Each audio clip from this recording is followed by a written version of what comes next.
KNH News 24. Kedgaon येथील अनोळखी व्यक्तीच्या खुनाचा गुन्हा उघड, मैताची ओळख पटली। प्रस्तुत बातमीची हकीकत अशी की दिनांक 22/6/2025 रोजी केडगाव इंडस्ट्रियल एरियामधील नागछाप हिंग कंपनीच्या मोकळ्या जागेत अनोळखी पुरुष जखमी अवस्थेत बेशुद्ध पडलेला असून त्याच्या अंगावर जखमा व मारहाणीचे वळ होते। जखमीस वैद्यकीय उपचाराकामी सिव्हिल हॉस्पिटल अहिल्यानगर येथे पाठविले असता वैद्यकीय अधिकारी जखमीस मयत घोषित केले आणि कोतवाली पोलीस स्टेशन येथे 88/2025 प्रमाणे अकस्मात मृत्यू नोंद करण्यात आला। अकस्मात मृत्यूचे तपासात वैद्यकीय अधिकारी यांनी दिलेल्या अभिप्रायावरून अनोळखी इसमास कोणीतरी अज्ञात इसमाने अज्ञात कारणावरून कठीण व टणक हत्याराने जबर मारहाण करून जीवे ठार मारून मैताची ओळख पटू नये म्हणून पुरावे नष्ट केले आहे। याबाबत कोतवाली पोलीस ठाणे गुन्हा रजिस्ट्रेशन नंबर 583/2025 BNS कलम 103(1) प्रमाणे गुन्हा दाखल करण्यात आलेला आहे। तपास पथकाने गुन्ह्याच्या ठिकाणी भेट देऊन घटना ठिकाणचे जवळील व केडगाव ते कायनेटिक चौक अहिल्यानगर मार्गावरील 20 ते 25 CCTV फुटेज व तांत्रिक विश्लेषणाच्या आधारे एक संदेश संजय क्षेत्रे, अमन असिरमिया शेख व मंगेश कालीदत्त कांबळे सर्व राहणार केडगाव अहिल्यानगर असे आरोपी गुन्ह्याचे तपासात निष्पन्न केले।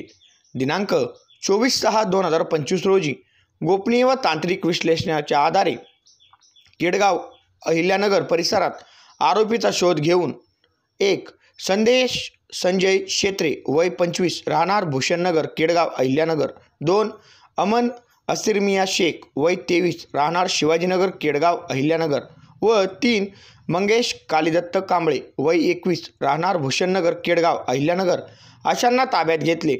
पंचासक्षम ताब्यातील आरोपी मंगेश कालीदत्त कांबळे याची अंगझडती घेतली असता त्याच्याकडे मैताचे आधार कार्ड मिळून आले। आधार कार्डवरून मयत हा बोबडा अनारसिंग राहणार सुखपुरी जैनाबाद बुरहानपूर मध्य प्रदेश असल्याचे निष्पन्न झाले। ताब्यातील आरोपीस विश्वासात घेऊन गुन्ह्याच्या अनुषंगाने विचारपूस केली असता दिनांक 22/6/2025 रोजी रात्री 2 वाजेच्या सुमारास आरोपी हे मोपेड गाडीवरून पुणे बस स्टँड अहिल्यानगर येथून केडगावकडे जात असताना रस्त्यावर थांबलेल्या अनोळखी इसमास लुटमार करण्याच्या उद्देशाने त्यास मोपेड गाडीवर जबरदस्तीने बसवून त्यास केडगाव इंडस्ट्रियल परिसरात घेऊन त्यास मारहाण केली। अनोळखी व्यक्तीकडील बॅग, खिशामधील पैसे व ATM कार्ड काढून घेऊन मैतास ATM पिनची विचारणा करून आरोपी संजय क्षेत्रे हा ATM मध्ये पैसे काढण्यासाठी गेला असता ATMचा पिनकोड चुकीचा असल्याने पैसे निघाले नाहीत। मैतास लुटण्याच्या उद्देशाने आरोपींनी मैतास लाकडी काठी व दगडाने जबर मारहाण करून त्यास जीवे ठार मारले। ताब्यातील आरोपीस गुन्ह्याचे तपासकामी कोतवाली पोलीस स्टेशन येथे हजर करण्यात आले असून गुन्ह्याचा पुढील तपास कोतवाली पोलीस स्टेशन हे करीत आहेत। KNH न्यूज 24 साठी राजेंद्र सूर्यवंशी। केडगाव MIDC मध्ये 22 तारखेला सकाळीच एक अनोळखी व्यक्तीचा मृतदेह हा मारहाण केलेल्या अवस्थेमध्ये मिळून आलेला होता।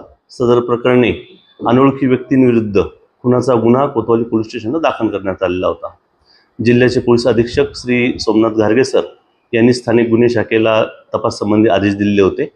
त्याप्रमाणे गुन्हे शाखेचे PSI धाकराव आणि त्यांच्या टीमने गुन्ह्याच्या घटनास्थळी भेट देऊन उपलब्ध माहितीवरून अहिल्यानगर येथीलच संदेश संजय क्षेत्रे व त्याच्या 2 साथीदारांना ताब्यात घेतलेला आहे। त्यांनी हा गुन्हा त्याला लुटण्याच्या उद्देशाने केल्याचं प्राथमिक माहिती दिलेली असून त्यांच्याकडे मिळून आलेल्या आधार कार्डावरून सदरचा इसम हा बुरहानपूर मध्य प्रदेश इथला असल्याचं निष्पन्न झालेलं आहे।